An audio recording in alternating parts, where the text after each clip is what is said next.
Oke, baik. Jadi, ini ada beberapa materi yang akan kita bahas pada pertemuan hari ini, Bapak Ibu. Jadi, sebenarnya kemarin materi yang disampaikan ke saya sangat banyak sekali kayak gitu ya. Kalau dikaji lebih dalam lagi sebenarnya materi-materi itu bukan hanya sekedar materi dari kimia dasar. Jadi kalau di kimia, MIPA itu dibagi lagi, lebih detailnya di materi anorganik kayak gitu. Jadi ini mungkin ada beberapa yang akan kita diskusikan bersama, yaitu mengenai, eee, grup golongan 1A, 2A, kemudian ada kovalen molekular hidrida, kemudian ada reaksi halogen dalam air, kemudian ada senyawa oksida yang berasal dari karbon, nitrogen, dan sulfur. Kemudian dua terakhir yaitu ada halogens, oksoasid atau senyawa asam okso dari golongan halogen, dan yang terakhir adalah mengenai teori medan kristal. Mayoritas kajian-kajian ini adalah dibahas, seperti yang saya sudah sampaikan tadi, itu ada di kimia anorganik, seperti itu. Nah ini, sebenarnya materi yang pertama yaitu mengenai golongan 1A, seperti yang sudah kita pahami bahwa di golongan ini, memiliki kriteria atau karakteristik yang sudah, familiar ya bagi kita, terutama bagi seorang pengajar kimia, bahwa di dalam golongan 1A itu terdapat logam Li, Na, K, Rb, Cs, dan Fr. Dan diketahui juga bahwa semakin ke bawah itu dalam satu golongan, maka jari-jari atomnya itu akan semakin besar juga.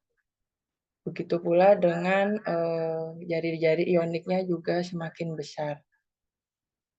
Nah, kemudian mengenai keelektronegativitasnya, terlihat dari grafik yang berada di tengah ini, bahwa semakin ke bawah elektronegativitasnya itu cenderung mengalami penurunan. Dan hal ini serupa dengan energi ionisasinya juga akan mengalami penurunan.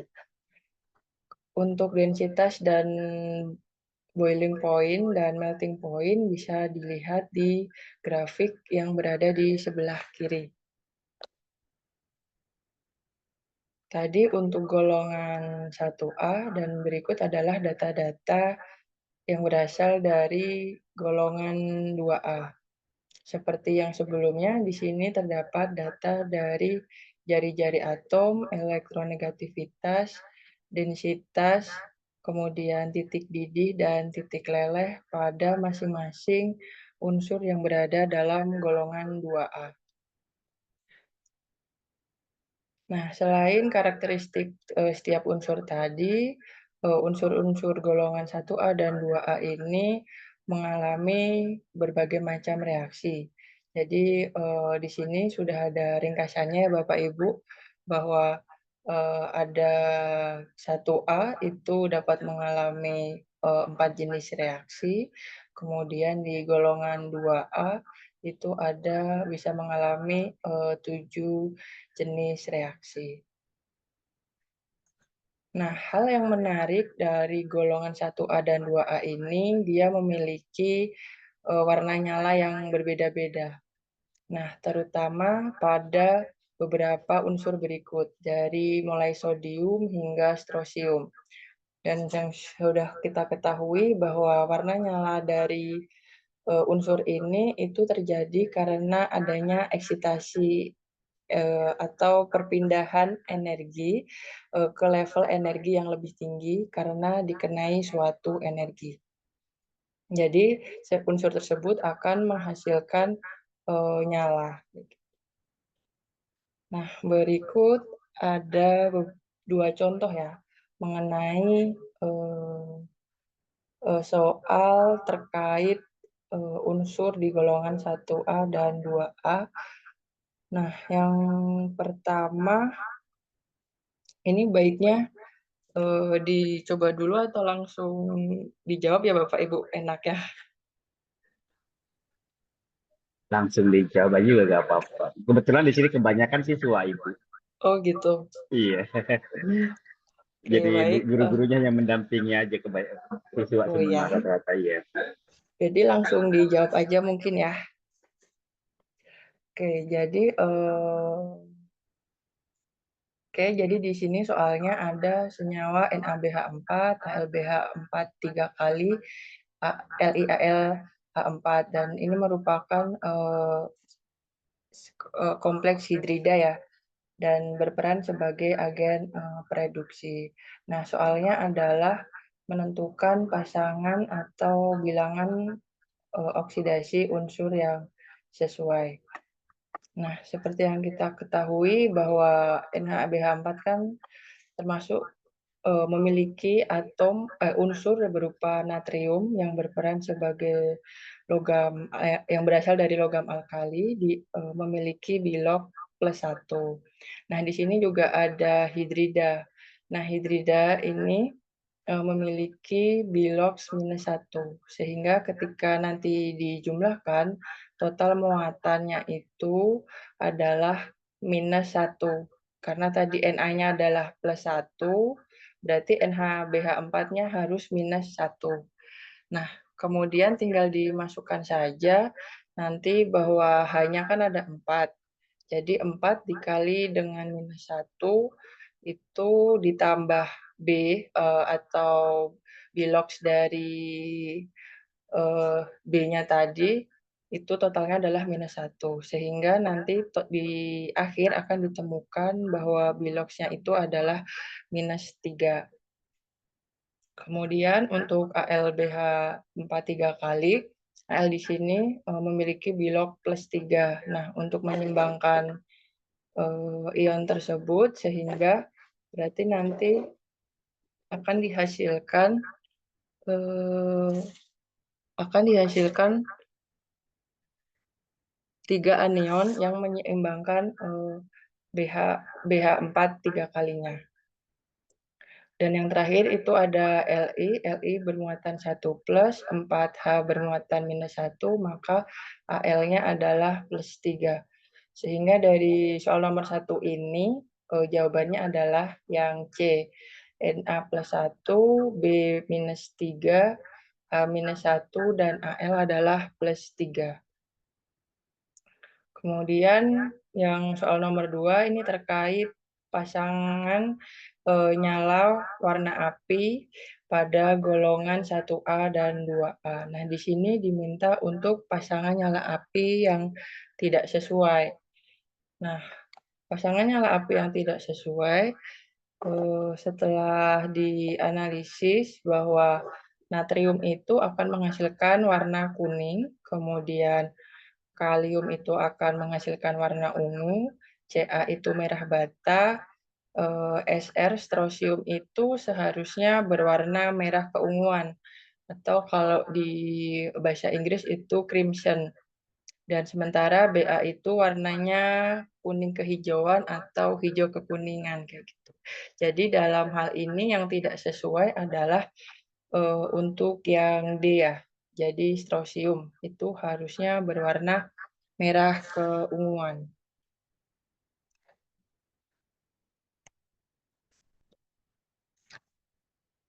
Jika ada yang ingin didiskusikan, silahkan. Ya, silakan bagi ada yang mau bertanya. Mungkin dari teman-teman siswa yang ingin ditanyakan juga dipersilahkan.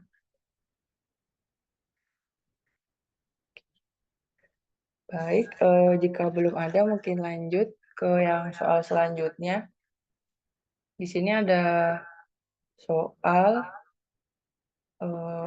tentang persamaan reaksi dari masing-masing proses di atas ya. Jadi ini adalah reaksi lem atau pembentukan CaO2 dalam industri. Nah, di sini adalah kita diminta untuk mencari persamaan reaksi dari 4 proses yang ada di dalam deskripsi. Nah, reaksi yang pertama itu proses pemanasan batu kapur menghasilkan lime. Nah, di sini berarti proses pemanasan batu kapur menghasilkan lime. Menghasilkan lime kita tahu bahwa lime ini di sini sudah diketahui ya, lime itu adalah CaO. Sehingga kita cari dari reaksi yang sudah ada, kita eliminasi saja. Caranya adalah kita mencari yang produknya berupa CaO. Jadi di A ini ada CaO, di B tidak ada CaO, berarti B pasti salah. Kemudian yang C ini juga yang pertama tidak ada CaO, jadi dipastikan salah. Dan yang terakhir juga nomor 1 juga tidak menghasilkan lime atau CaO. Jadi kalau dengan metode eliminasi, jawabannya itu adalah A. Nah, mungkin kita coba ke yang proses kedua, yaitu slag lime atau CaOH digunakan untuk menghilangkan SO2 dari gas buang. Nah, hal ini menunjukkan berarti CaOH ini akan berinteraksi atau bereaksi dengan SO2. Sehingga proses yang tahap kedua ini dapat ditulis menjadi CaOH 2 kali plus SO2 kali menjadi SO3 plus H2O. Kemudian reaksi yang ketiga berkaitan dengan lime bereaksi dengan asam arsenat. Nah, di sini ada lime CaO bereaksi dengan asam arsenat. Dan yang terakhir, proses keempat adalah lime CaO bereaksi dengan natrium karbonat. Nah, di sini ada CaO-nya dan di sini ada natrium karbonatnya. Sehingga pada proses atau persamaan reaksi berdasarkan soal nomor 3 ini jawabannya adalah yang A.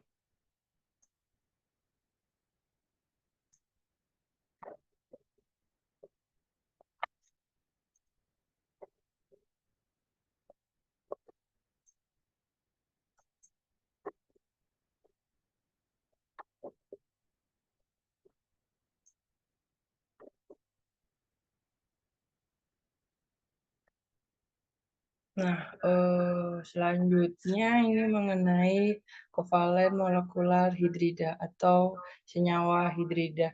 Nah, senyawa hidrida ini atau kovalen hidrida ini merupakan hasil dari reaksi atau hidrogen yang bereaksi dengan unsur non-metal atau non-logam. Nah, umumnya itu nanti dapat berupa CH4, pH3, H2S, dan HCl. Nah, mayoritas bentuknya itu berupa gas, tetapi tidak jarang juga ditemukan dalam bentuk cair maupun padat. Dan almost hampir secara keseluruhan bilangan oksidasi pada senyawa hidrida ini, terutama pada hidrogennya, dia memiliki bilangan oksidasi adalah +1. Nah, untuk soalnya mungkin bisa dilihat di layar bahwa terdapat senyawa fosfina dan amonia merupakan senyawa hidrida biner non-logam yang berasal dari golongan 5A. Nah, meskipun berasal dari golongan yang sama, tetapi keduanya memiliki perbedaan sifat. Nah, dari pernyataan di bawah ini terdapat 5 pernyataan. Nah, kita diminta untuk mencari mana pernyataan yang benar. Nah, di sini berarti kita cek yang pertama adalah membandingkan pH3 dengan NH3. Di opsi yang A ini kan ditulis bahwa pH3 bersifat lebih basa dibandingkan dengan NH3 karena memiliki pasangan elektron bebas di P. Nah, seperti yang kita ketahui bahwa NH3 maupun pH3 itu sama-sama memiliki pasangan elektron bebas. Sehingga sifat kebasaannya tidak hanya bergantung pada elektron bebasnya saja. Nah, hal yang paling dominan pada kasus ini adalah bahwa elektronegatif P itu lebih kecil daripada N. Nah, ini menunjukkan juga bahwa ukuran P nanti itu lebih besar daripada N. Sehingga nanti densitas elektron yang berada di nitrogen itu akan menjadi lebih besar daripada P jumlahnya. Jadi kerapatan-kerapatan elektron di N itu akan lebih besar daripada di P. Nah, sehingga nanti overlapping atau penitik kutupan untuk bertemunya dengan H+ itu akan lebih mudah ditemukan di NH3. Nah, karena dia mudah berinteraksi dengan H+, sehingga nanti NH3 ini akan mudah mendonorkan elektron. Sehingga basa pada NH3 ini akan cenderung lebih besar daripada basa pada pH3. Jadi faktor yang mempengaruhi pada kebasaan ini bukan bukan menitikberatkan pada pasangan elektron bebasnya, tetapi ke jumlah ukurannya, ukuran dari atom pusat yaitu di P dan di N. Jadi kebolehjadian elektron atau densitas elektron itu mempengaruhi bagaimana kemudahan elektron itu untuk dapat untuk dapat didonorkan. Jadi pernyataan nomor 1 adalah kurang tepat. Kemudian pernyataan yang kedua adalah pH3 mudah larut dalam air karena membentuk ikatan hidrogen yang kuat seperti pada NH3. Nah, pH3 ini dia tidak mudah larut. Sifatnya tidak mudah larut karena ikatan pH3 ini sifatnya dia kurang polar dibandingkan pada NH3, sehingga gaya tarik-menarik antar molekulnya itu lemah. Dengan demikian, pH3 ini tidak mudah larut dalam air dibandingkan dengan NH3. Jadi yang Ibu, B, mohon maaf ada teman kita yang bertanya, untuk overlap itu apa ya, Bu? oke. Overlap itu adalah mungkin coba saya carikan gambarnya dulu ya kalau ada.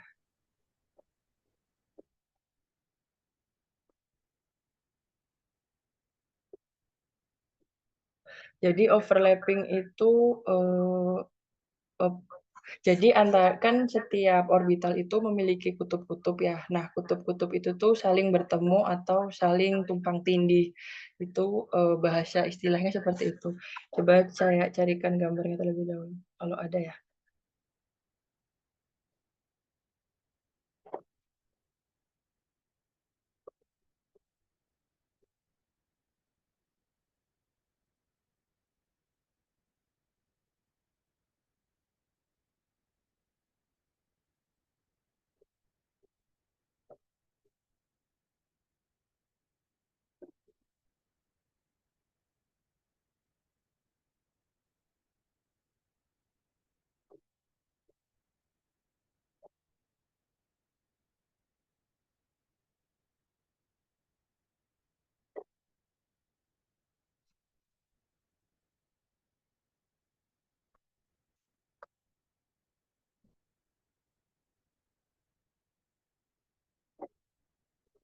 Nah, overlapping orbital itu merupakan jadi tumpang tindih antara orbital satu dengan orbital yang lainnya. Nah, teman-teman pasti tahu bahwa setiap unsur itu dia akan menempati orbitalnya masing-masing. Nah, masing-masing orbital itu dia dapat saling tumpang tindih kayak gitu. Jadi overlap adalah keadaan di mana orbital itu saling tumpang tindih. Itu mungkin yang dapat saya jelaskan terkait gambarnya.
Mungkin saya lanjut dulu ya terkait nanti.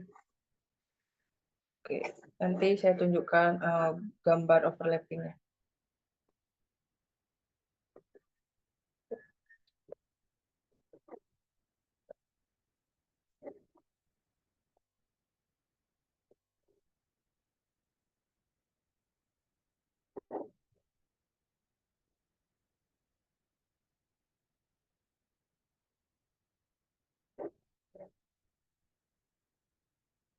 Oh, ini.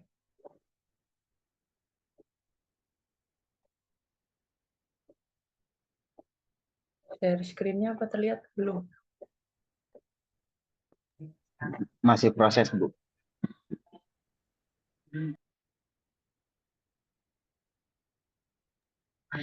Sudah muncul.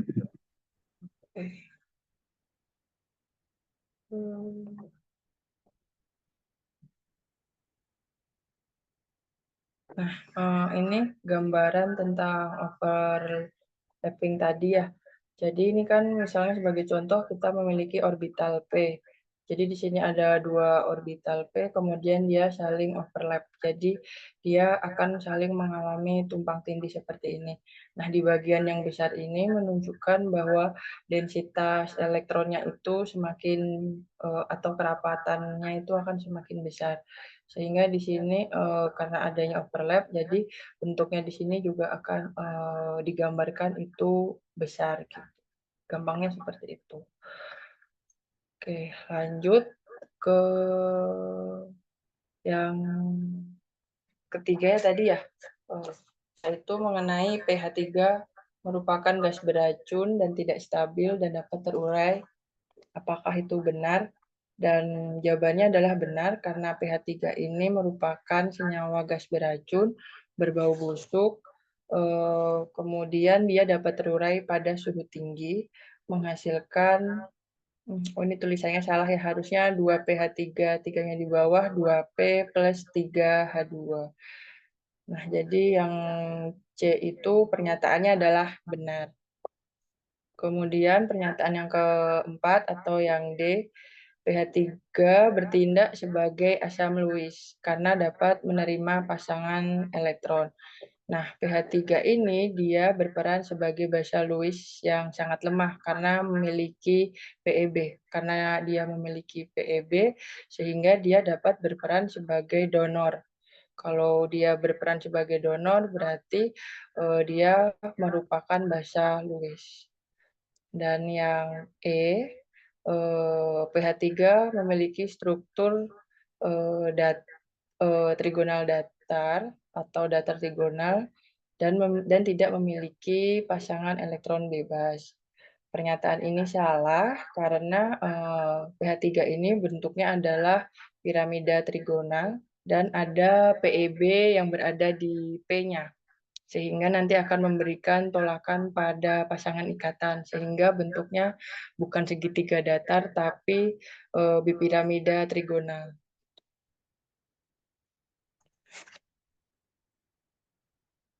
Oke, nah ini ada sedikit catatan buat teman-teman. Tadi mengenai sifat asam basa dan polaritas pada hidrida itu dalam satu golongan 5A, bahwa NH3 itu lebih besar kebasaannya daripada pH 3 dan lebih besar daripada AsH3. Jadi dalam satu golongan NH3 itu memiliki sifat kebasaannya yang paling besar. Kemudian ini ada juga soal terkait senyawa hidrida biner juga. Nah, ini diminta untuk mengurutkan senyawa berdasarkan kekuatan asam dari asam yang paling rendah ke paling tinggi. Nah, di sini kita tahu bahwa ini memiliki unsur yang berada dalam satu golongan. yaitu ada unsur O, S, Se, Te, dan Po. Nah, kita tahu bahwa ukuran O itu lebih kecil daripada S, daripada Se, daripada Te, dan lebih kecil daripada Po.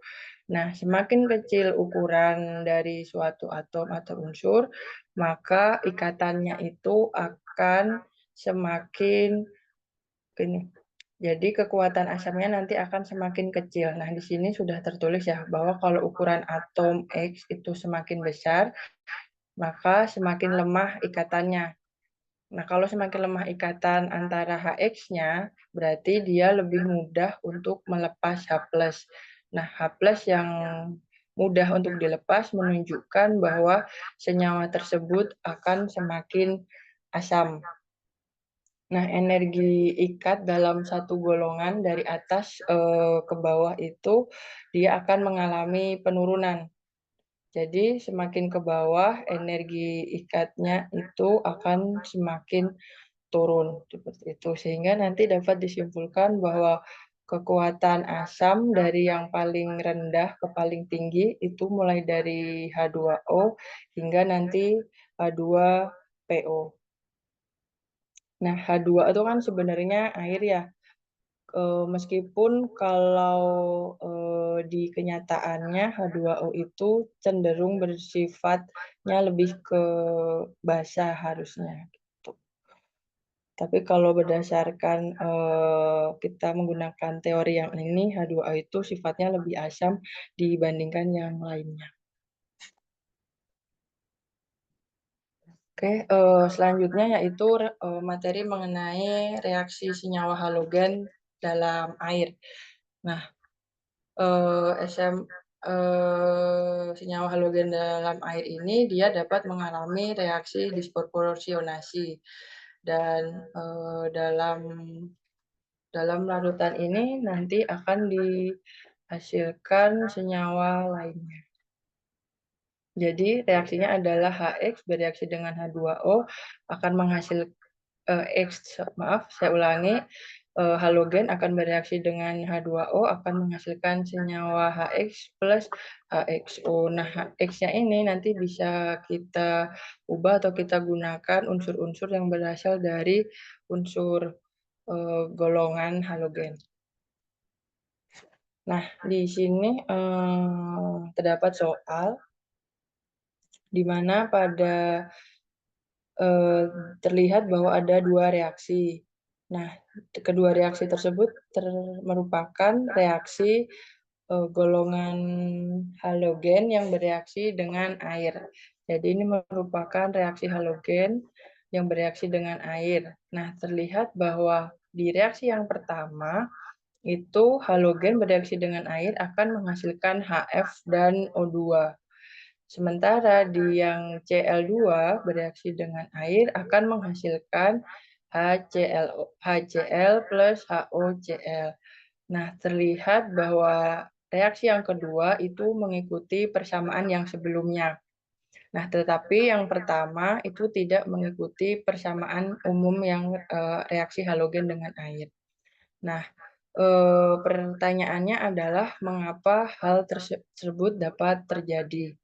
Sementara diketahui N0 reduksi dari setiap masing-masing reaksi ini adalah tertera dalam tabel atau diagram berikut. Nah, ini jika ada soal seperti ini, nanti teman-teman bisa melihat atau membandingkan nilai N0-nya. Nah, di sini terlihat bahwa nilai N0 dari F2 itu dia lebih besar daripada Cl2. Nah, hal ini menunjukkan bahwa kemampuan oksidasi H2O menjadi oksigen itu lebih besar berada pada F2 daripada Cl2. Sehingga kalau reaksi yang pertama ini itu dapat mengalami reaksi redoks. Jadi dia langsung akan menghasilkan O2. Sementara kalau yang bawah itu kan energinya atau kemampuannya itu kan tidak sekuat dengan F2 ya. Cl ini kemampuannya tidak sekuat dengan F2 sehingga tidak mampu untuk melakukan reaksi redoks. Sehingga yang dihasilkan hanya reaksi biasa saja, bukan reaksi redoks. Atau nanti teman-teman bisa juga menghitung dari nilai ESEL-nya. Nah, kalau F2 itu kan nilai ESEL-nya dihasilkan 1,64 dan Cl2 itu 0,13. Nah, di sini teman-teman bisa lihat bahwa nilai yang F2 itu lebih besar daripada yang Cl2. Nah, ini menunjukkan bahwa reaksi F2 ini dapat berlangsung secara spontan, sehingga yang dihasilkan adalah HF dan O2. Berbeda dengan yang tadi Cl, itu dihasilkannya adalah HCl plus HOCl. Atau yang artinya pada reaksi 1 itu merupakan reaksi redoks, sementara reaksi yang kedua itu bukan reaksi redoks. Nah, selain itu, misalnya yang pertama itu menghasilkan bukan senyawa redoks, yaitu produknya adalah HOF. Nah, HOF ini dia sifatnya tidak stabil. Dia mudah terurai dalam air, sehingga keberadaan dalam air itu hanya sedikit, hanya sebentar, kemudian dia akan hilang lagi, akan terurai sifatnya. Sehingga reaksinya akan terus berlanjut hingga dihasilkan produk berupa HF plus O2. Dari teman-teman siswa mungkin ada yang ingin ditanyakan terlebih dahulu atau tidak?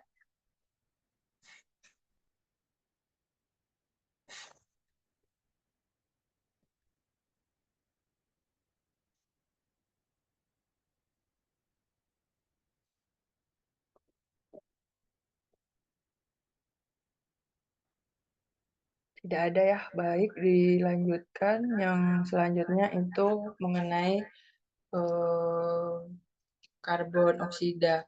Jadi ini beberapa senyawa oksida yang memiliki unsur karbon, nitrogen, dan sulfur. Sebenarnya unsur-unsur ini tuh berada di unsur penting dalam kehidupan kita.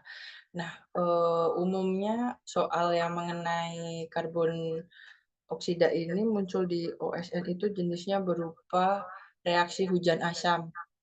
Itu adalah yang sering muncul di dalam soal Olimpiade kimia. Kemudian kalau tadi yang slide sebelumnya ini adalah tentang karbon oksida, itu jenisnya ada dua, yaitu karbon dioksida dan karbon monoksida. Nah, ini adalah struktur dan properties atau karakteristik dari nitrogen oksida. Nah, jenisnya ini lebih banyak dibandingkan tadi yang karbon. Ini mulai dari yang N2O hingga yang paling bawah itu ada N2O5. Nah, ini adalah bentuk-bentuk molekulnya dan juga di sini sudah tertera berapa bilangan oksidasinya serta karakteristiknya itu seperti apa. Karena masing-masing dari senyawa nitrogen oxide ini dia memiliki karakteristik yang berbeda-beda. Terkadang warnanya pun juga berbeda-beda. Jadi ada yang warnanya oranye, ada yang warnanya reddish, kemudian ada yang eh, kuning pucat kayak gitu. Jadi macam-macam warnanya dari senyawa nitrogen oxide ini. Kemudian untuk sulfur oxide ini ada dua jenis, yaitu sulfur dioxide dan sulfur trioxide. Nah, sulfur yang dioxide itu bilangan oksidasinya adalah +4, kemudian sulfur yang trioxide bilangan oksidasi S-nya itu adalah +6. Itu biasanya yang sering muncul di dalam soal Olimpiade. Nah, ini soal mengenai materi tersebut, contohnya misalnya senyawa CO memiliki kemampuan berikatan kuat pada logam transisi. pada bidang biologi dapat diberi ikatan dengan Fe2+ yang berasal pada hemoglobin. Nah, di hemoglobin itu ada zat besi ya. Nah, zat besinya itu dapat terikat dengan CO. Nah, manakah pernyataan berikut ini yang benar? Nah, kita bahas satu persatu setiap opsinya. Opsi yang A adalah CO memiliki struktur ikatan ionik dengan logam transisi, menyebabkan pembentukan senyawa kompleks yang tidak stabil. Nah, hal ini tidak sesuai pernyataannya karena CO tidak membentuk ikatan ionik dengan logam transisi. Justru yang terbentuk adalah ikatan kovalen koordinasi membentuk kompleks yang stabil. Sehingga pada hasilnya senyawa yang dibentuk adalah kompleks yang stabil. Kemudian yang B, CO bersifat diamagnetik karena memiliki satu elektron tidak berpasangan. Kenyataannya adalah CO merupakan diamagnetik. Benar, CO adalah diamagnetik. Alasannya adalah semua elektronnya itu berpasangan. Jadi syarat diamagnetik itu adalah elektronnya itu, semua pasangan elektronnya itu adalah berpasangan. Kalau tidak berpasangan, itu berarti sifatnya adalah paramagnetik.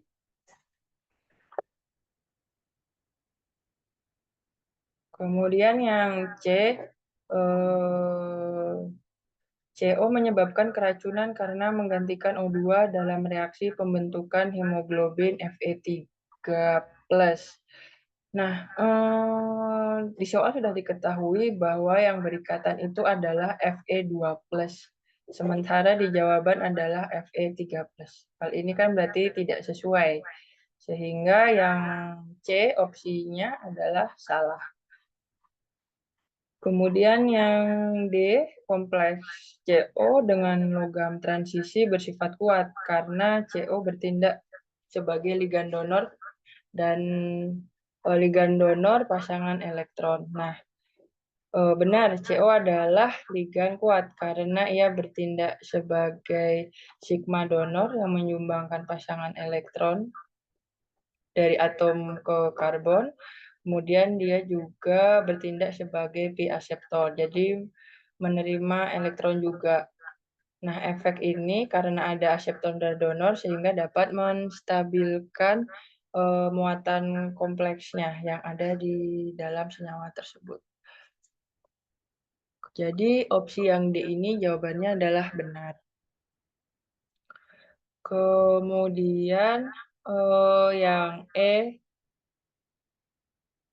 dalam tubuh CO mudah diubah menjadi CO2 sehingga tidak terlalu mudah diubah menjadi CO2 sehingga tidak terlalu berbahaya dibandingkan NO2. Antara CO2 dan NO2 ini sama-sama berbahaya. Jadi tidak ada istilah ini tidak terlalu berbahaya dibandingkan dengan yang lainnya. Jadi yang E adalah opsinya adalah salah. Dengan demikian soal yang ini jawabannya adalah yang D.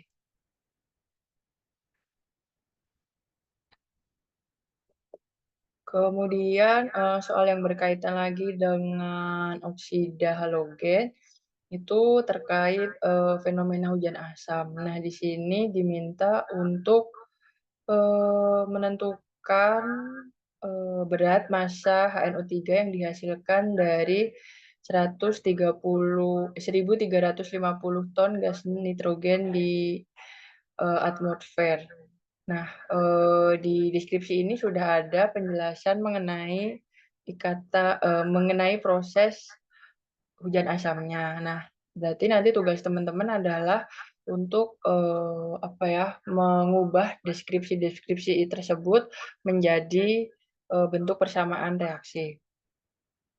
Nah, reaksinya yang tertulis kita ubah ke dalam bentuk persamaan. Yang pertama adalah N2 berinteraksi. Di sini terus ya, reaksi nitrogen dengan oksigen pada suhu tinggi menghasilkan nitrogen monoksida. Sehingga dapat kita tuliskan N2 plus O2 akan menghasilkan 2NO. Kemudian NO tersebut bereaksi dengan oksigen membentuk nitrogen dioksida. Di sini 2NO berinteraksi dengan O2 menghasilkan 2NO2. Kemudian gas 2NO2 ini kemudian bereaksi dengan uap air yang berada di atmosfer menghasilkan HNO3 plus NO. Nah, dari ketiga reaksi ini dapat kita simpulkan bahwa reaksi keseluruhannya adalah N2 plus 3O2 plus H2O akan menghasilkan 2 HNO3. Nah, di dalam soal di sini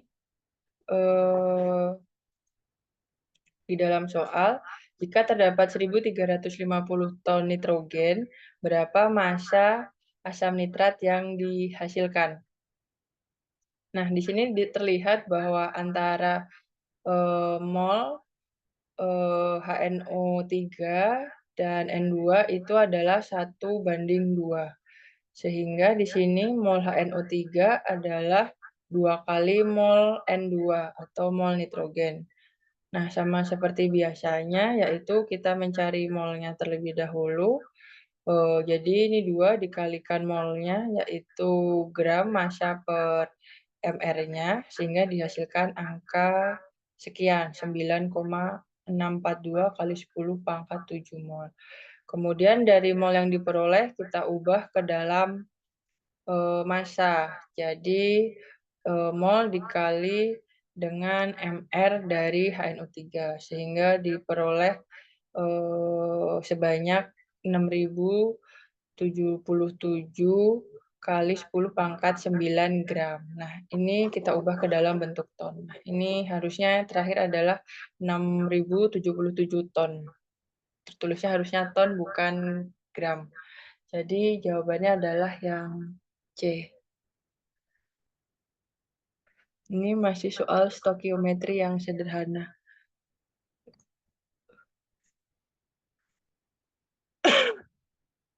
Nah, selanjutnya ini adalah halogen oxo acid atau asam okso.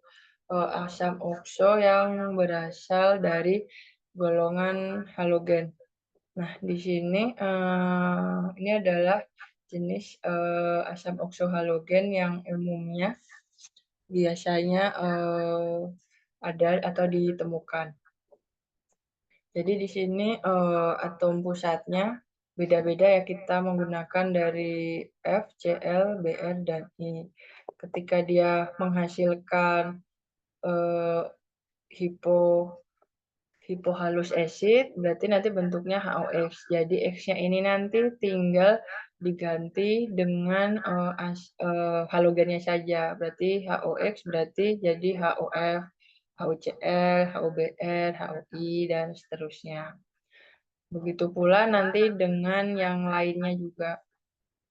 Di sini ada HO, misalnya halus acid itu HOClO. Kemudian sampai nanti ada HOClO3. Dan ini bentuk-bentuknya ini juga berbeda ya. Jadi semakin banyak oksigen yang terikat, berarti ini warna merahnya ini itu akan semakin banyak. Nah, soal yang berkaitan dengan asam oksohalogen itu umumnya adalah menentukan tingkat keasaman senyawa tersebut. Nah, misalnya di sini terlihat ada beberapa senyawa asam oksohalogen yaitu HBRO3, HBRO4, HClO4, HiO3. Nah, di sini terlihat bahwa ada halogen yang terlibat yaitu Br, Cl, dan I. Nah, kita diminta untuk menentukan tingkat keasaman senyawa tersebut. Nah, kita dapat tinjau dari unsur halogennya, jumlah oksigen yang terikat juga. Nah, di sini kekuatan asam okso itu ada 3 faktor yang mempengaruhi. Yang pertama adalah jumlah, atom O yang terikat pada atom pusat. Nah, di sini kan ada yang jumlahnya 3, ada yang jumlahnya 4. Nah, semakin banyak O berarti semakin kuat asamnya karena, adanya resonansi atau efek penarikan elektron. Kemudian yang kedua, elektronegativitas atom pusat. Nah, elektronegativitas, semakin elektronegatif atau elektronegativitasnya semakin besar, maka semakin kuat asamnya. Karena kemampuan menarik elektron dari ikatan OH itu semakin kuat. Karena berikatan dengan OH-nya itu semakin kuat, berarti H plusnya itu adalah mudah lepas. Kalau H plusnya mudah lepas, berarti itu nanti sifatnya adalah asam. Selain itu juga ada efek induktif. Atom pusat yang lebih elektronegatif atau banyak oksigen menarik densitas elektron dari OH, sehingga melemahkan ikatan dan memudah melepas H+.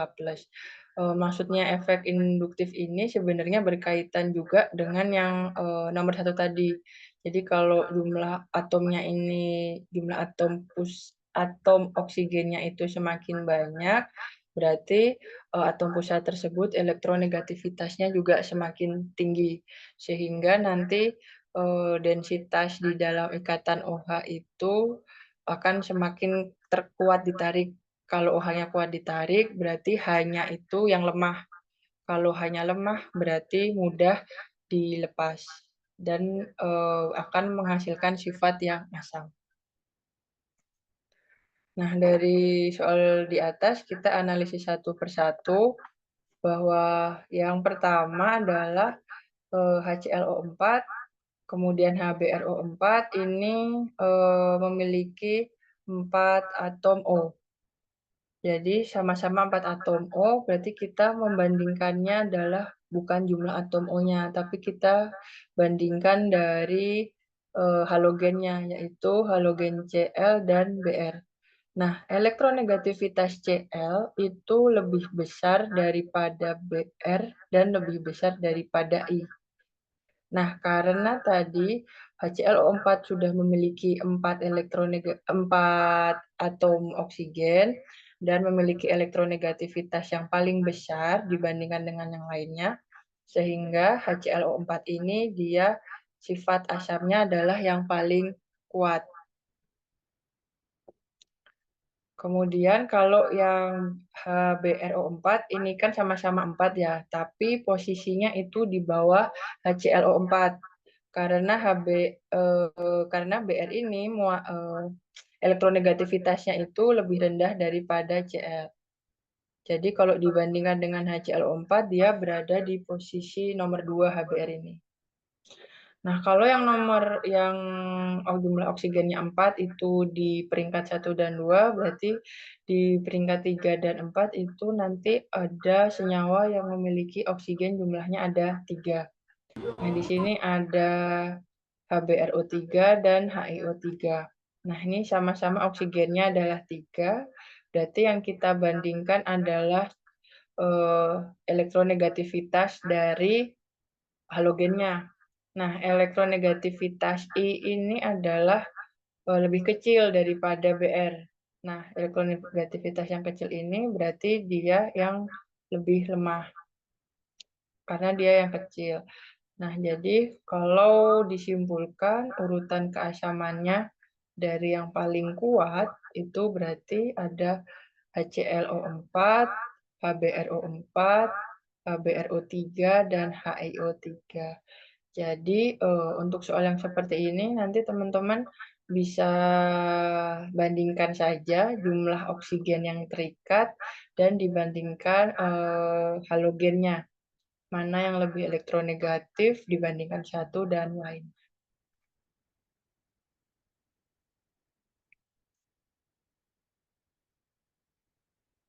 Kemudian ini soal terkait stokiometri. Soal terkait stokiometri ini hmm, kaitannya tadi masih dengan, tidak ada masih dengan bab materi yang sebelumnya juga.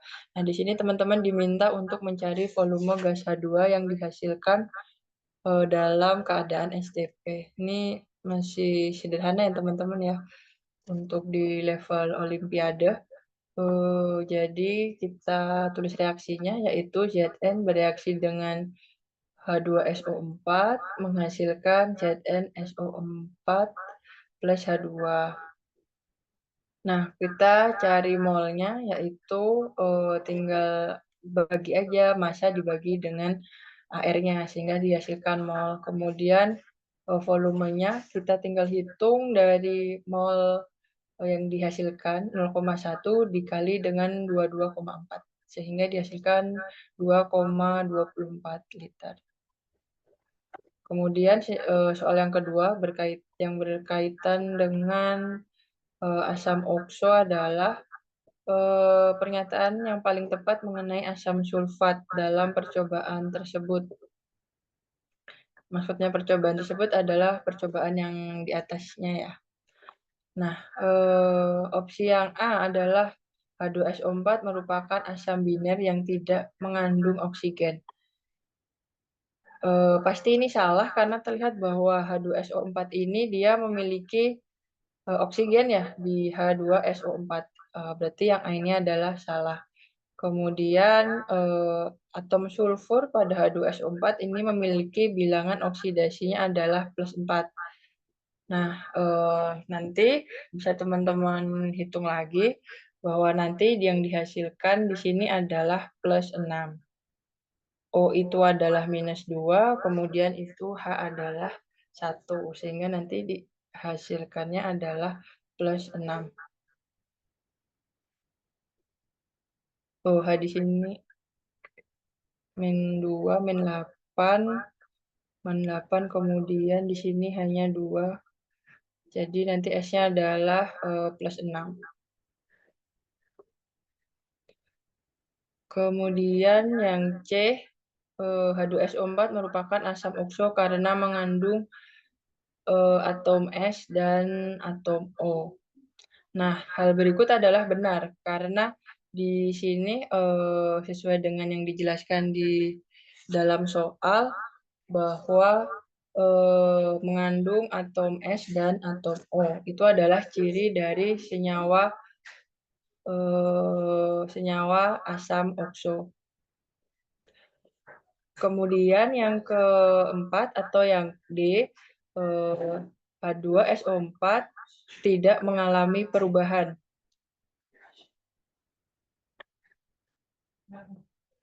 H2SO4 tidak mengalami perubahan karena hanya bertindak sebagai pelarut. Maksudnya di sini adalah perubahan biloxnya ya. Nah, di sini terjadi perubahan bilox. Jadi yang C ini salah karena H2SO4 itu mengalami perubahan bilox. Kemudian H2SO4 mengoksidasi seng menjadi Zn+4. Pernyataan ini juga salah karena perubahan biloxnya nanti teman-teman bisa cek juga bahwa oksidasi seng ini akan berubah menjadi Zn2+, bukan Zn4+. Sehingga dihasilkan untuk jawaban dari soal ini adalah yang C.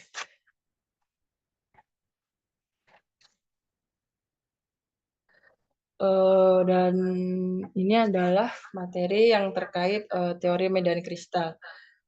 Bahasan tentang teori medan kristal ini merupakan hanya sebagian kecil aja yang menjelaskan bahwa kenapa logam transisi itu dapat berwarna, terutama pada senyawa koordinasi. Nah, di sini senyawa koordinasi itu dia memiliki atom pusat dan memiliki ligan. Nah, ligan-ligan ini itu nanti dapat digolongkan menjadi ligan medan kuat dan ligan medan lemah. Jadi Kalau misalnya, di dalam gambar ini kan terdapat 3 senyawa ya. Jadi NiH2O, kemudian NiNH3, dan NiEN atau Ni etilen diamin. Nah, di sini yang berbeda adalah yang berbeda adalah jenis ligannya. Yang pertama ligannya adalah H2O, kemudian yang tengah adalah ligannya NH3, yang ketiga ligannya adalah etilen diamin. Nah, kontribusi ligan ini itu dia berpengaruh terhadap pembentukan split atau celah dalam teori medan kristal. Jadi orbital D itu dapat mengalami splitting. Jadi ada terbentuk celah itu antara orbital T2G dan orbital EG. Nah, teman-teman bisa lihat di sini, jadi ada orbital yang di bawah T2G dan orbital EG yang berada di atas. Nah, kemudian masing-masing elektron itu mengisi orbital ini. Nah, karena H2O itu tergolong ligan lemah, sehingga splitting-nya atau pembentukan celahnya itu adalah lebih kecil dibandingkan dengan NH3 dan EN3. Nah, EN3 ini dia termasuk ligan yang kuat sehingga terbentuk split-nya itu lebih besar. Nah, kalau pembentukan split-nya ini lebih besar, lebih tinggi, nanti warna yang dihasilkan itu akan semakin tajam intensitasnya. Jadi, kenapa setiap warna dalam senyawa kompleks itu berbeda-beda? Salah satu faktornya itu karena adanya perbedaan ligan. Jadi, semakin ligannya kuat, berarti nanti splitting-nya itu semakin tinggi, energinya yang dihasilkan itu juga tinggi. Kalau energi yang dihasilkannya itu tinggi, berarti nanti dia akan menyerap panjang gelombang yang rendah. Nah, panjang gelombang yang rendah itu adalah panjang gelombang yang diserap. Kalau panjang gelombang yang diserap rendah, berarti warna yang tampak adalah warna komplementernya. Berarti yang dihasilkan adalah pada panjang gelombang yang tinggi. Nah, seperti yang di tabel yang di atas ini maksudnya adalah warna yang diserap sama warna yang kita lihat itu adalah komplementernya. Jadi misalnya yang diserap itu warna violet pada panjang gelombang yang relatif lebih rendah, sebenarnya warna yang dilihat itu adalah warna kuning yang memiliki dia panjang gelombang yang lebih tinggi. Nah, seperti kita ketahui bahwa panjang gelombang itu kan berbanding terbalik dengan energi. Sehingga semakin panjang gelombangnya tinggi, energinya itu semakin rendah. Jadi ini ada urutannya ya, kekuatan dari ligan. Ligan yang biasanya ada di senyawa koordinasi. Nah, semakin kuat ligan, berarti splitting-nya itu akan semakin tinggi, sehingga energi panjang gelombang yang diserap itu akan semakin rendah. Jadi kesimpulannya atau ringkasannya dapat dilihat di dalam panah ini.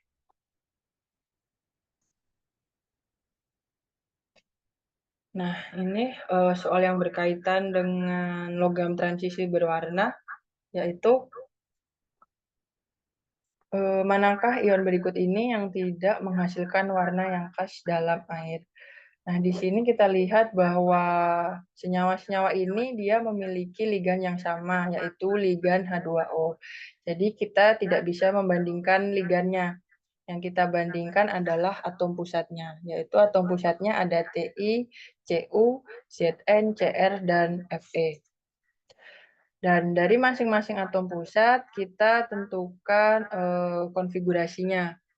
Nanti setelah ditentukan konfigurasinya, maka akan diperoleh bahwa yang Ti itu dia menempati orbital D1, Cu2 plus itu D9, kemudian Zn2 plus itu D10, Cr3 plus itu D3, dan Mn2 plus itu adalah D5.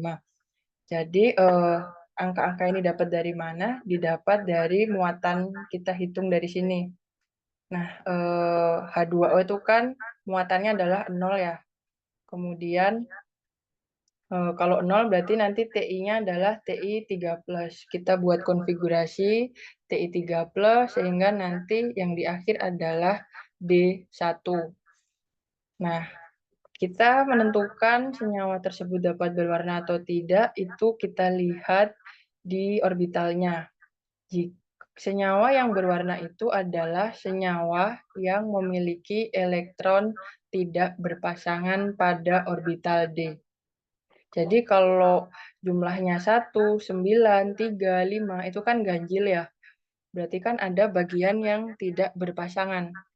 Nah, yang tidak berpasangan itu identik akan menghasilkan warna pada senyawa.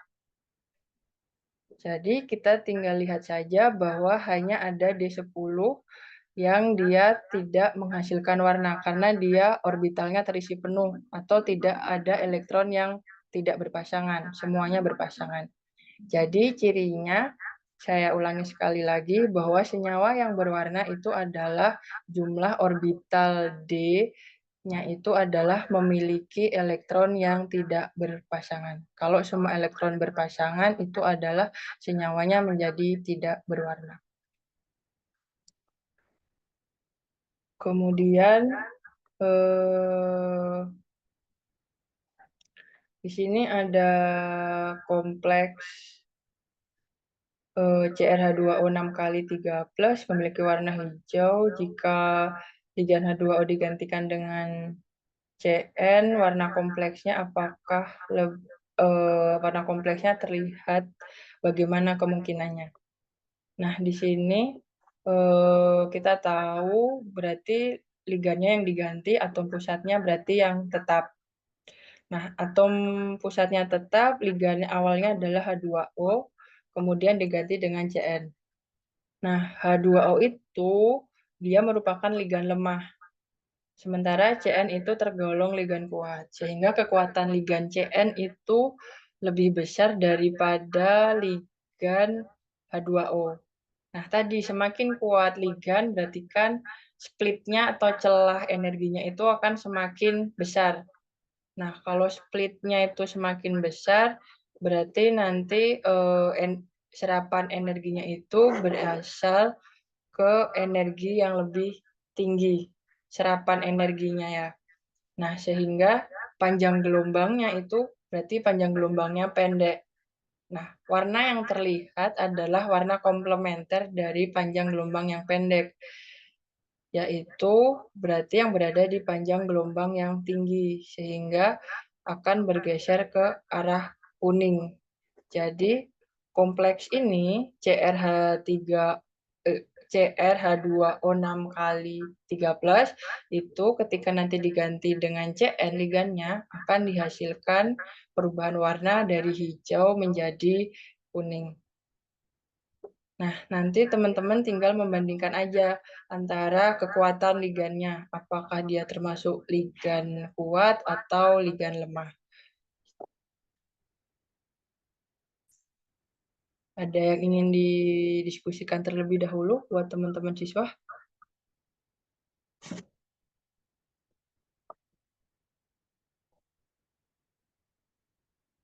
Mungkin ada pertanyaan di chat box, Bu Nela.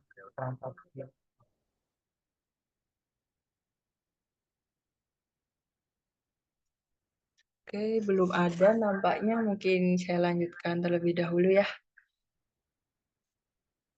Oh, ternyata sudah selesai. Mungkin ada diskusikan terlebih dahulu, teman-teman.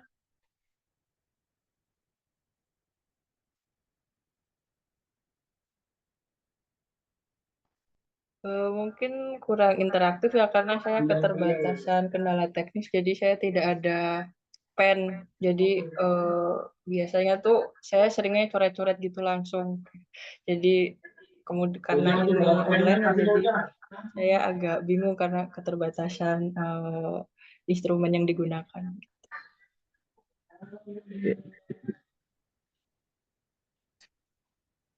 Ya, untuk teman-teman masih ada yang mau ditanyakan, atau masih bingung di bagian mana di situ. Misal di situ kan tadi ada konfigurasi D1, D2, D3 gitu kan kayak gitu.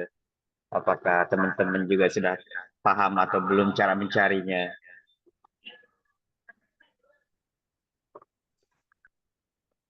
Tidak Pak, sebenarnya jelas Pak.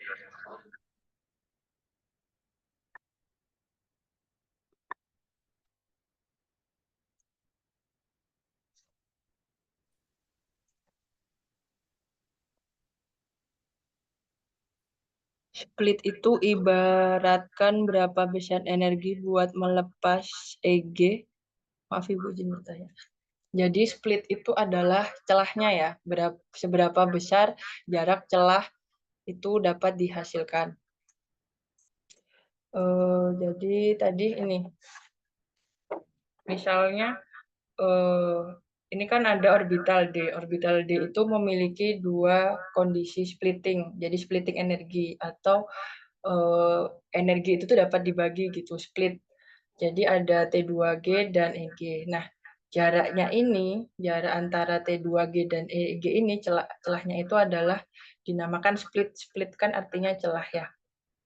Nah, jadi semakin besar, berarti kan semakin banyak energi yang dapat masuk ke dalam celah ini. Nah, kalau semakin besar energi, berarti kan panjang gelombangnya itu adalah rendah. Jadi kalau splitnya ini besar, berarti energinya juga besar. Berarti kalau energinya besar, berarti panjang gelombang yang diserap itu adalah rendah.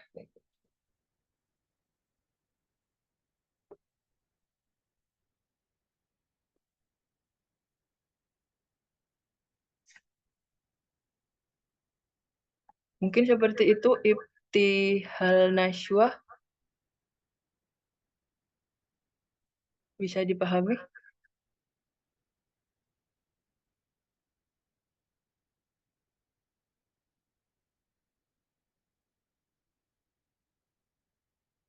Baik, oke. Mungkin ada teman-teman lainnya yang ingin ditanyakan?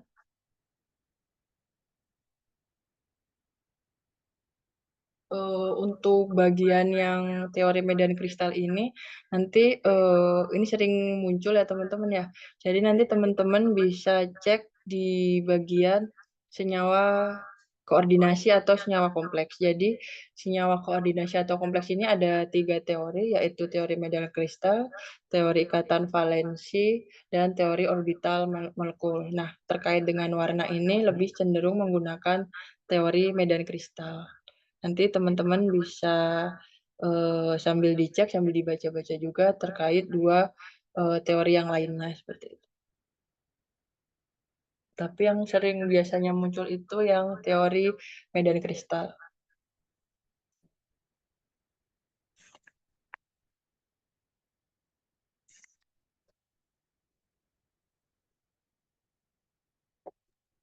Berarti di materi ini lebih banyak hafalan ya Bu ya?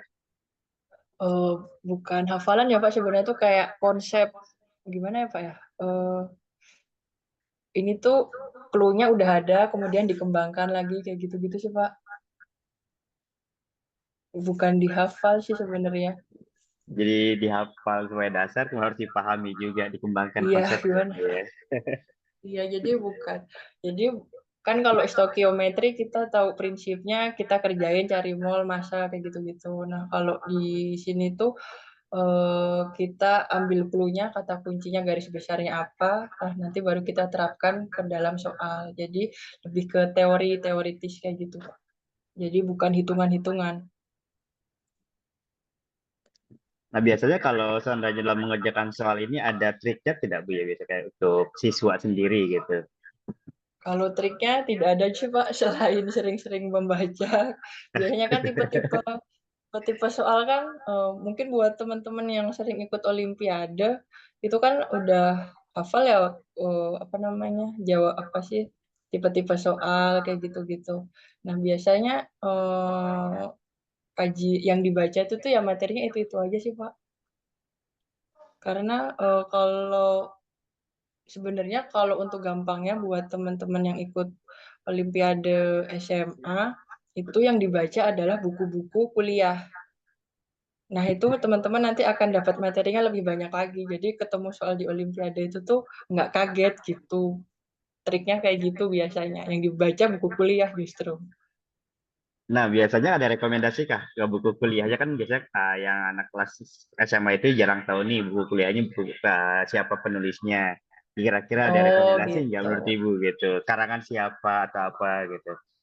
Oh, bisa sih Pak. Nanti kalau misalnya ya, karena yang hari ini kan materinya kalau di kimia sendiri cenderungnya ke materi anorganik ya. Nah, nanti teman-teman bisa cari buku karangan Pearson atau cari buku yang Sylvester itu juga ada. Atau nanti mungkin bisa saya kirimkan beberapa e-booknya yang nanti bisa teman-teman pelajari terkait materi ini.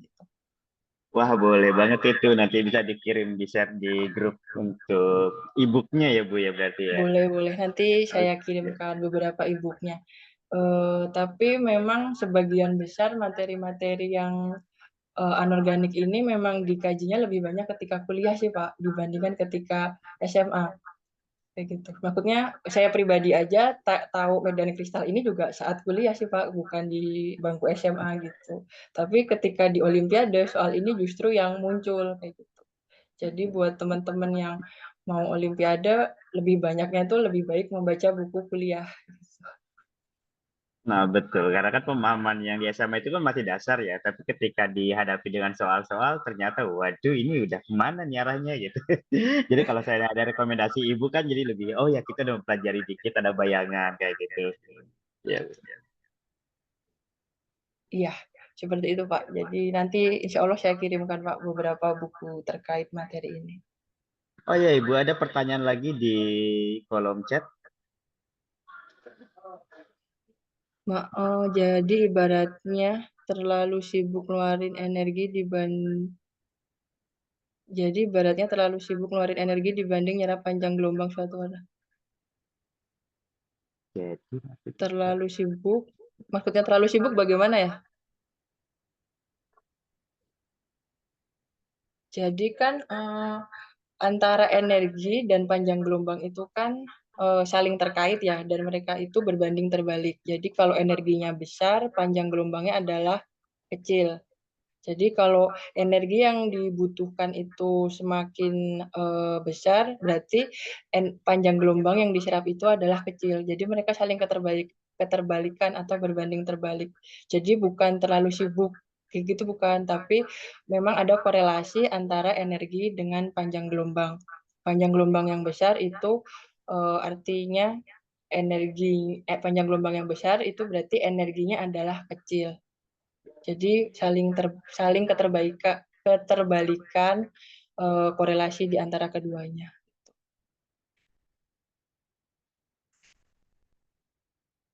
Bu, bagaimana tips agar kita mengenal soal agar benar cara mengerjakannya dan tidak keliru? Bagaimana tips agar mengenal soal? Gimana ya? Selain jawabannya sering-sering berlatih ya mungkin teman-teman ya. eh Sebenarnya kalau menurut pengamatan saya orang-orang yang Olimpiade itu memang sebagian besar waktunya digunakan untuk belajar dan mengenali tipe-tipe soalnya. Dan tidak jarang orang yang bertempur di Olimpiade itu rata-rata adalah orang-orang yang sama. Jadi di Olimpiade ini ketemunya ini, nanti ada Olimpiade yang lainnya ketemunya sama. Jadi sebenarnya mereka tuh lawan-lawannya itu adalah lawan-lawan yang pada umumnya telah ketemu di kompetitor di perlombaan lainnya juga. Jadi rata-rata mereka itu ya menghabiskan waktunya untuk belajar. Lalu bagaimana tipsnya adalah ya membiasakan diri untuk belajar sehingga nanti hafal tipe soal pembahasannya seperti itu gitu. Itu sih kalau dari apa ya, dari pengalaman atau dari pengamatan saya seperti itu. Tipsnya seperti itu. Jadi kalau teman-teman biasanya teman lainnya belajar buku SMA, yang dibaca adalah buku kuliah gitu.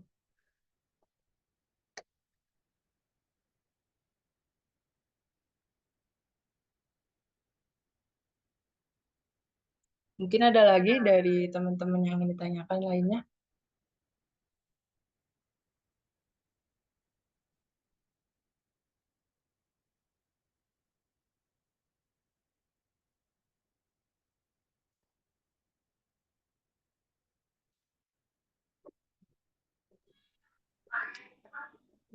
Gimana teman-teman?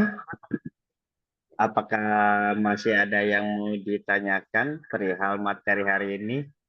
Karena kebetulan ini materinya, meskipun tadi juga ada perhitungannya Bu ya, kita ada stokiometrinya, tapi stokiometrinya tidak terlalu rumit gitu dibandingkan mungkin yang kemarin-kemarin dibahas gitu Bu ya. Iya, karena tadinya memikirnya adalah menitik beratkan ke prinsip atau teorinya Pak, daripada hitung-hitungannya gitu. Penting konsep dari materinya itu harus dipahami ya Bu. Ya yang konsep, jadi mungkin yang sebelum-sebelumnya udah banyak hitung-hitungan, jadi yang hari ini mungkin tidak terlalu banyak hitung-hitungannya gitu.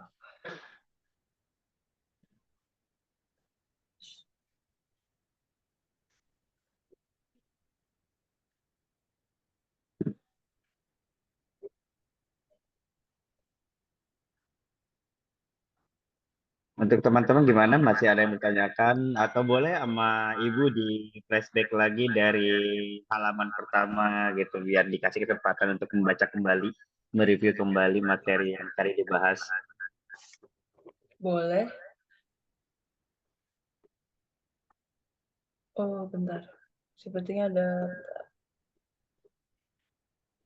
ada satu materi lagi yang mungkin saya rasa penting untuk disampaikan. Ini terkait kelarutan dari senyawa amfoter ya pada hidroksida.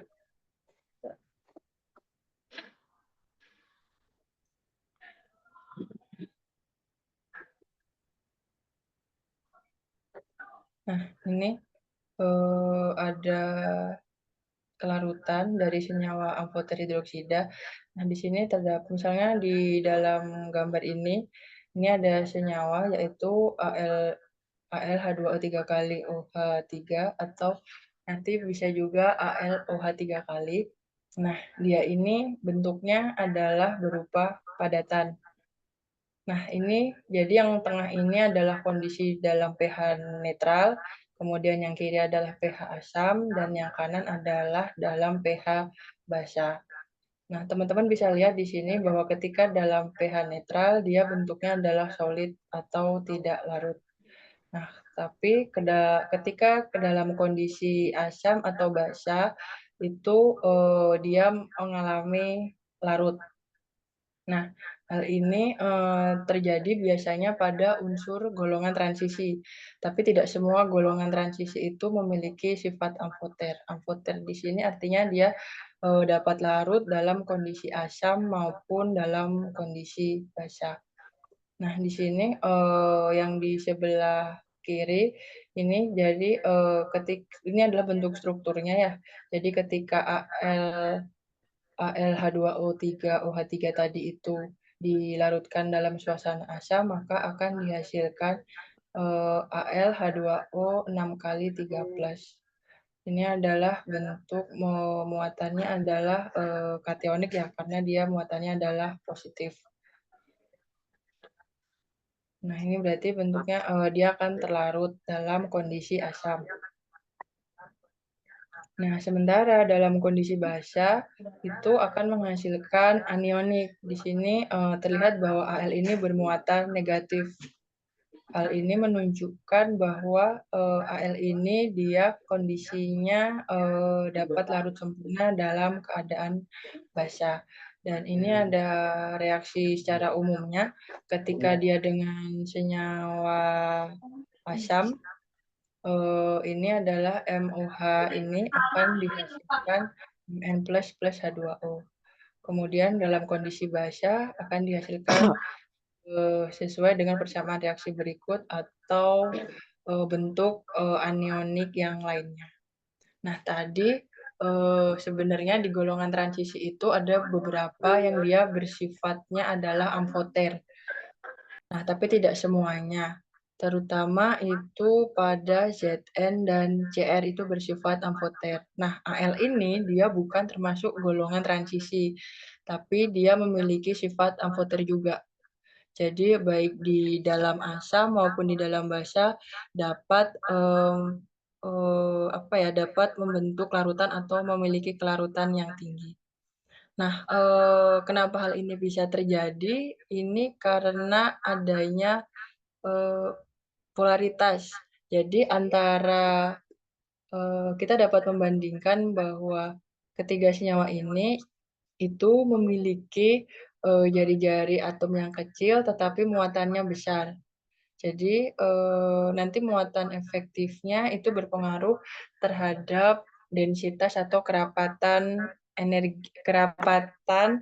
muatannya dan high charge density. Jadi densitasnya ini besar. Jadi semakin kecil jari-jarinya tetapi muatannya besar, itu densitasnya adalah tinggi. Nah, kalau densitasnya itu adalah tinggi, berarti untuk mempolarisasi OH- itu adalah tinggi atau efektif. Nah,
Halo, tes.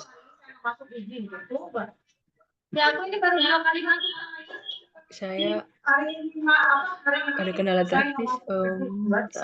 Kayaknya semuanya Ibu tadi. Saya juga pada kendala teknis tiba-tiba ngeblank gitu.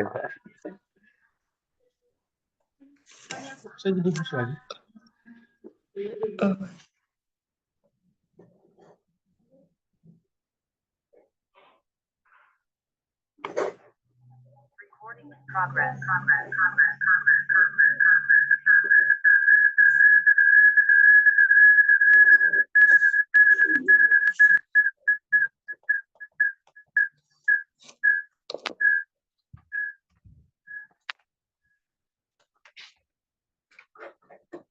Oke, mungkin itu tambahan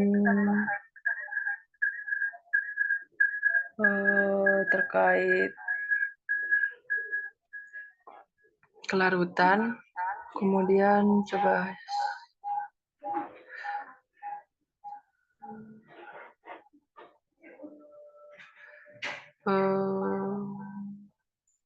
share screen-nya bisa terlihat? Masih belum, Bu. Udah masuk, Ibu.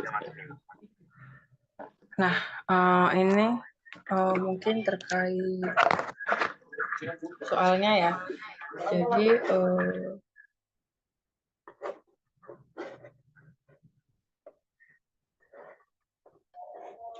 Jadi di sini terdapat beberapa senyawa hidroksida logam. Jadi ada AlOH3, CrOH3, dan ZnOH2.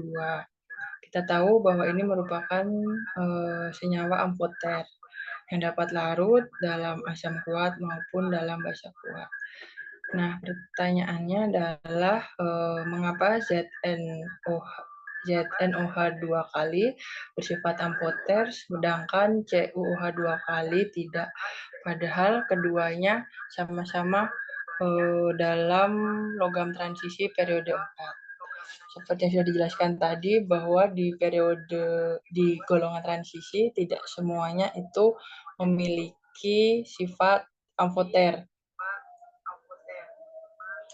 Nah, nanti sebenarnya kalau misalnya diketahui dari diagram ini, KSP ini, teman-teman bisa lihat bahwa ZnOH 2 kali ini dia memiliki KSP paling tinggi dibandingkan yang lain.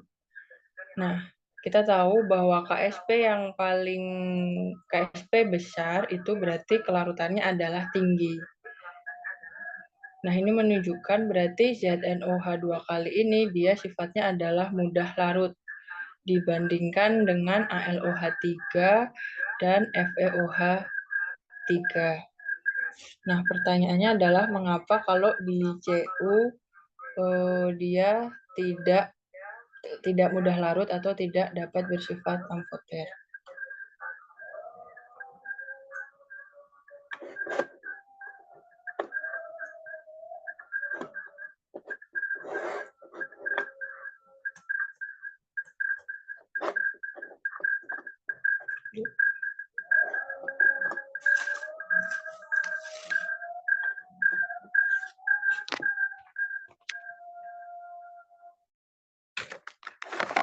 Nah, ini kita bisa bandingkan muatan dan ukuran dari Zn dan Cu. Nah, Zn ini dia ukurannya kecil dan memiliki muatan sedang. Sebenarnya muatan itu tuh bisa digolongkan juga bahwa Zn itu dia muatannya adalah besar. Nah, seperti tadi bahwa ketika dia muatannya besar tetapi ukurannya kecil, berarti densitasnya itu adalah tinggi. Nah, ketika densitasnya tinggi, berarti nanti akan dihasilkan kompleks anion yang stabil. Nah, kalau dihasilkan kompleks anion yang stabil, berarti nanti artinya adalah senyawa tersebut dapat bersifat sebagai amfoter. Jadi kuncinya adalah di ukuran dan muatan dari ion tersebut.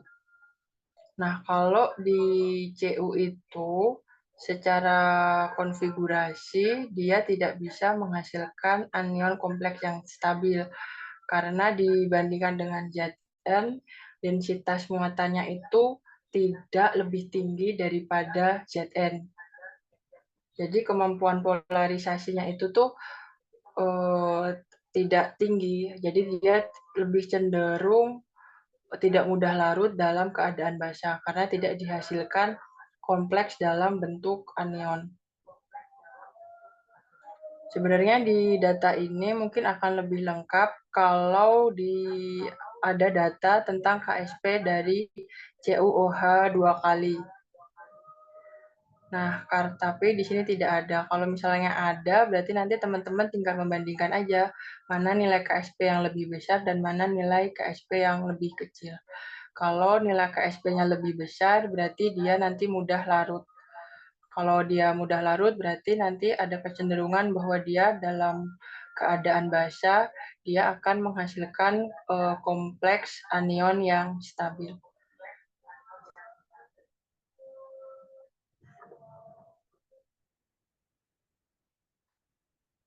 Ada yang perlu didiskusikan terlebih dahulu, teman-teman?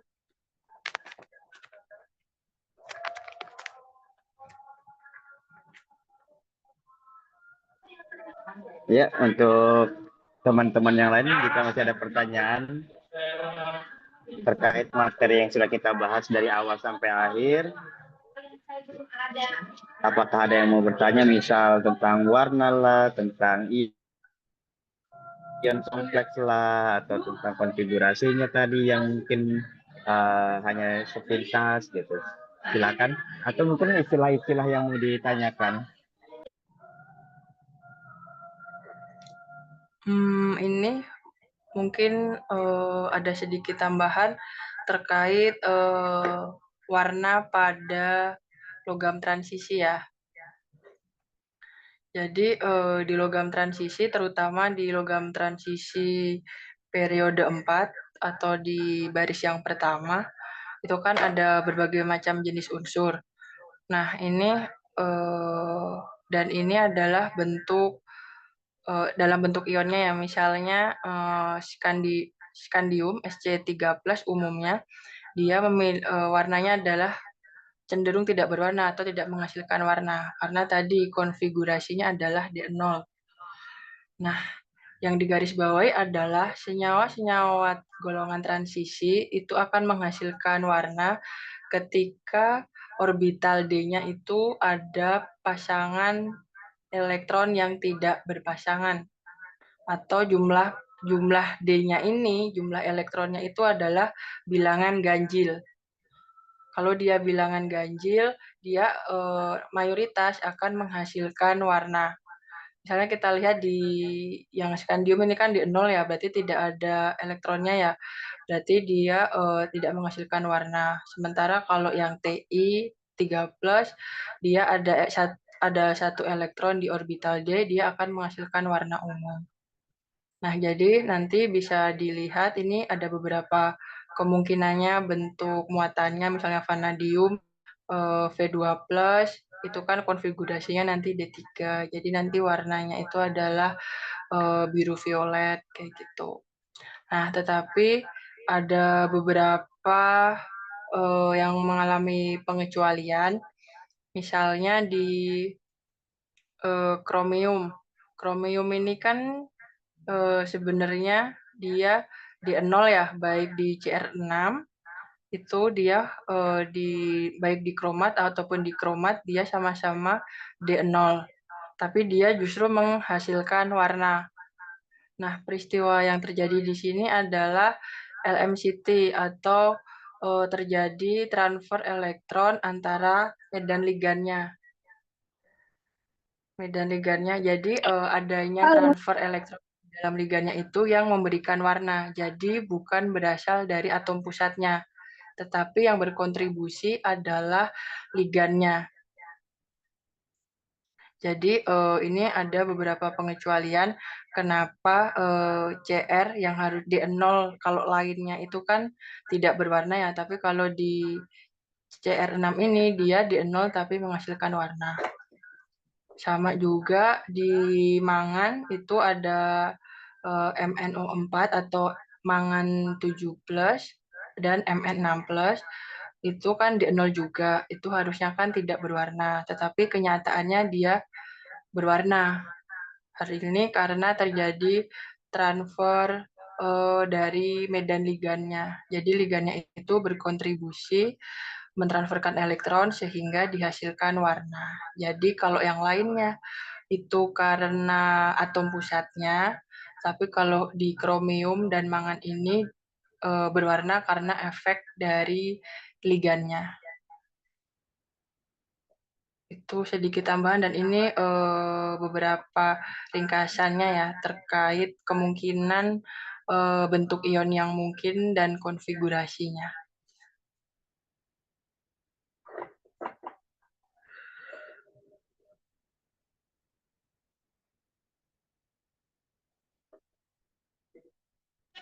Ibu, maaf Berarti izin pertanyaan.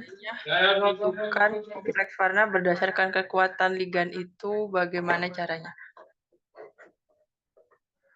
Nah, menentukan kompleks warna, teman-teman bisa lihat dari bentuk ringkasan yang di sini ya. Nah, ini kan ada deret ligan. Nah, ini ada deret ligan dari I- hingga CO. Nah, semakin ke kanan, ini kan ligannya semakin kuat. Nah, ketika ligan semakin kuat, berarti splitnya itu akan semakin besar juga. Nah, kalau splitnya semakin besar, ini kan large splitting ya, berarti berarti panjang gelombang yang diabsorb itu adalah rendah. Ini panjang gelombang yang diabsorb ya, karena panjang gelombang yang diserap dan panjang gelombang yang tampak itu berkebalikan atau komplemennya.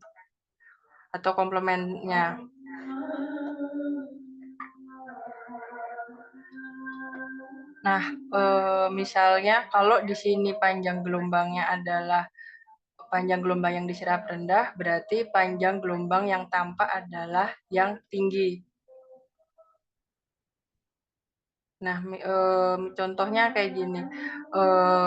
Kita misalnya punya medan ligan kuat, berarti kan splittingnya adalah tinggi. Kalau splittingnya tinggi, berarti panjang gelombang yang diserap adalah rendah. Nah, panjang gelombang yang diserap, ini kita bisa lihat tabel di atasnya. Panjang gelombang yang diserap rendah itu kan warnanya adalah violet, itu yang diserap. Tetapi yang tampak, yang dilihat oleh mata kita adalah panjang gelombang yang lebih tinggi. Sehingga warna yang dapat dilihat oleh kita adalah hijau kekuningan. Jadi kalau semakin kuat medan ligannya, berarti warna yang tampak itu adalah warna hijau kekuningan. Tetapi kebalikannya, kalau misalnya medan ligannya semakin rendah, berarti warna yang tampak itu adalah lebih ke hijau kebiruan kayak gitu. Jadi warna yang diserap dan warna yang tampak oleh mata kita itu adalah saling keterbalikan. Jadi kalau di sini di panah ini kan ini baru panjang gelombang yang diserap ya. Nah, nanti yang dilihat kita bisa lihat tabel di atasnya. Jadi keterbalikan, jadi warna komplementernya.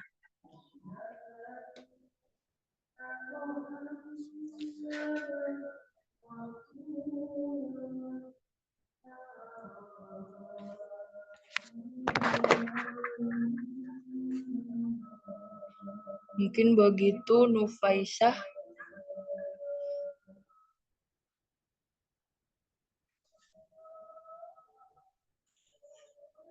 Ada lagi teman-teman, silahkan.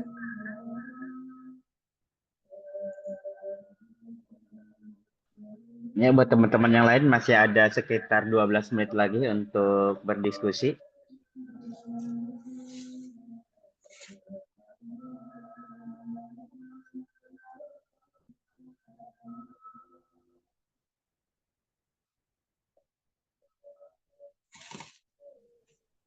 Ibu, untuk nanti slide ini juga akan di-share kan ya Bu ya? Oh, materinya ini Pak? Yang ini ya, mau Ya. nanti di-share juga kan ke siswanya Bu ya? Boleh Pak, nanti saya kirimkan.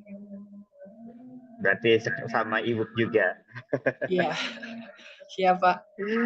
Oke, terima kasih banyak ya Ibu ya. Jadi bisa bertambah nanti untuk mudah-mudahan gitu kan dengan share ebook yang dari Ibu bisa menambah literasi teman-teman yang ada di sini. Jadi nanti tertarik kalau seandainya mereka berhasil untuk lolos ke tingkat berikutnya, sertifikatnya bisa digunakan masuk ke Untirta, ambil kimia gitu. Amin. Amin.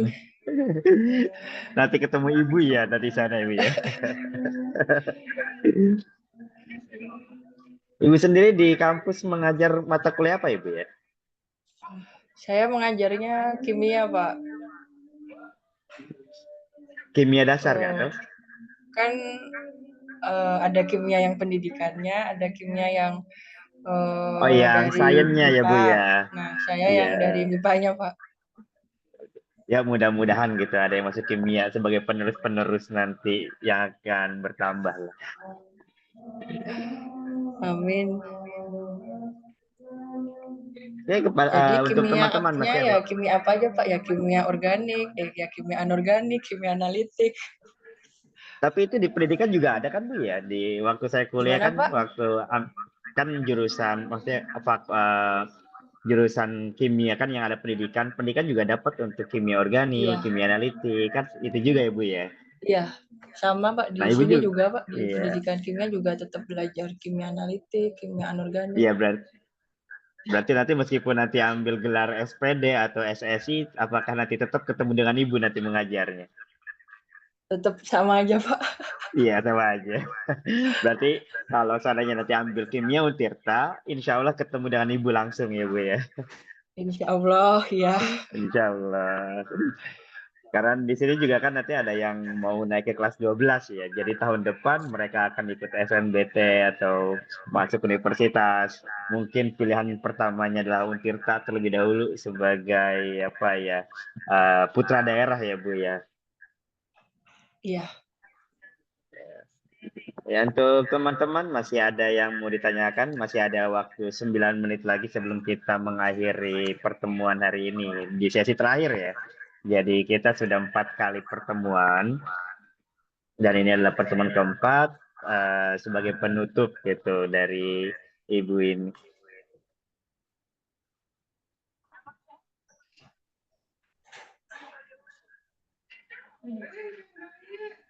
Atau mungkin dicukupkan saja jika tidak ada pertanyaan.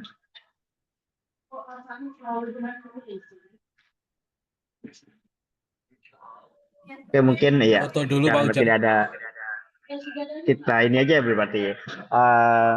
Berarti materi dari Ibu kita udah selesaikan.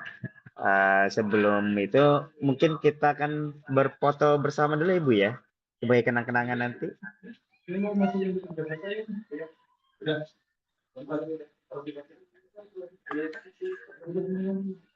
Untuk semua teman-teman yang ada di sini boleh di on-kan kameranya. Mungkin Ibu Nela juga boleh untuk menampilkan sebagai kenang-kenangan.